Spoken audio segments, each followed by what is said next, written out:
नमस्ते, मैं doctor Sonali Ramani, माधोबा Kurla east.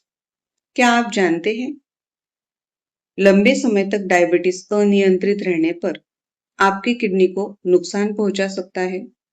बढ़ी हुई शुगर आपके किडनी के ब्लड वेसल को नुकसान पहुंचाती है, जिससे किडनी की कार्य क्षमता धीरे धीरे कम होने लगती है। शुरुआत में किडनी की बीमारी में कोई लक्षण नहीं होते हैं, इसलिए नियमित जांच करना बहुत जरूरी है। अगर आपको डायबिटीज है तो समय समय पर ये जांच जरूर कराएं। HbA1c, kidney function test, urine microalbumin and blood pressure. समय पर जांच, संतुलित आहार, नियमित व्यायाम और सही उपचार आपकी किडनी को सुरक्षित रख सकते हैं। स्वस्थ किडनी के लिए आपके डायबिटीज को नियंत्रण में रखें और नियमित हेल्थ चेकअप कराएं। Thank you.